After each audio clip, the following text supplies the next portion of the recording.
안녕하세요. 캡스톤 프로젝트 실무자입니다. 직장인에게 업무를 보면서 가장 많이 이 손에 닿는 아이템을 뽑으라고 한다면 키보드일 거예요. 키보드는 단축키를 사용하는 용도로도 활용이 되는 등 정말 그 활용도가 무궁무진합니다. 그리고 업무 범위를 가리지 않죠. 디자인, 영업, 마케팅, 영상, 지원, 회계 모든 업무에 활용이 되는 게 이 키보드입니다. 그런데 이 키보드에도 종류가 굉장히 다양하게 있어요. 이에 따라서 이 직군과 직무에 맞는 키보드의 종류가 다를 수도 있습니다.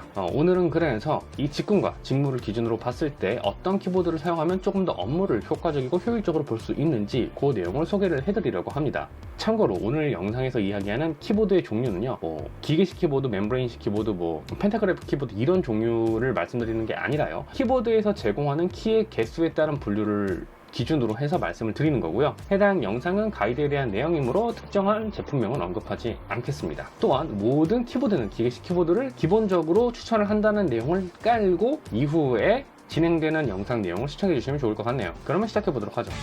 디자이너는 생각보다 많은 입력 장치를 사용합니다. 키보드는 물론이고 마우스, 그리고 이러한 루프대, 기타 태블릿을 사용하기도 합니다. 이 말은 책상 위의 공간을 넓게 확보해야 한다는 이야기가 돼요. 또한 마우스나 기타 장비의 사용 비율이 키보드만큼 또는 키보드보다 높기 때문에 키보드의 중요성이 다른 직군보다는 조금 낮은 편입니다. 이 경우에는 지금 화면에 보고 계신 TKL 키보드를 추천을 드립니다. TKL 키보드는 텐키리스의 약어로 양 옆에 있는 여기 이쪽에 원래 우리가 말하는 넘버키가 없는 키보드를 이야기를 해요. 문서 작업을 하지 않는 경우 이 넘버키의 사용 빈도가 낮고요. 그렇기 때문에 디자이너는 문서 작업이 아닌 그래픽 툴, 디자인 툴을 이용하는 경우가 많아서 방금 말씀드린 이 넘버키의 활용도가 떨어지기 때문에 없어도 상관이 없습니다. 그리고 이 공간만큼 이 마우스 이동 공간을 확보할 수가 있기 때문에 훨씬 더 책상 위를 효율적으로 내가 원하는 장비들을 하나씩 얹혀서 사용할 수가 있어요.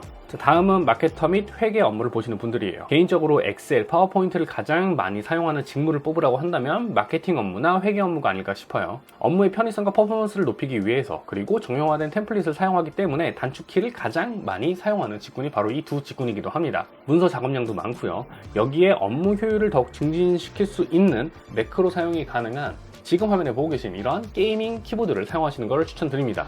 그러면 방금 말씀드린 매크로라는 게 뭐냐? 매크로는 입력한 설정 동작을 키 입력 한 번으로 실행하는 걸 의미를 해요. 예를 들어서 A, B, C 과정을 거쳐야 하는 업무라고 한다면 D키를 한 번 입력하는 것만으로도 A, B, C 과정을 한 번에 불러오는 것, 이것이 바로 매크로라고 보시면 됩니다. 그리고 업무 분야 외 매크로 기능이 가장 많이 사용되는 분야가 바로 이 게임이죠. 그래서 게이밍 키보드와 키보드 개발사에서는 별도 소프트웨어를 제공을 하고요. 그 소프트웨어를 통해서 다양한 매크로 키 세팅이 가능합니다. 그리고 별도로 키보드에 지금 화면에 보이시는 이런 키, 지금 LED가 안 들어와서 그런데 보이시죠? 요 키, 이러한 키를 제공을 해주기 때문에 업무 퍼포먼스 향상에 정말로 큰 도움이 돼요. 참고로 이 키보드는 한때 인지 부조화 키보드라고 알려졌던 G913 키보드입니다. 여기 달려있는 거 말고 다른 위치에 달려있는 키보드들도 있으니까 참고를 하시면 좋을 것 같아요. 아무튼 저는 참고로 지금 이 게이밍 키보드를 사용하지 않고 있어요. 왜 사용하지 않느냐?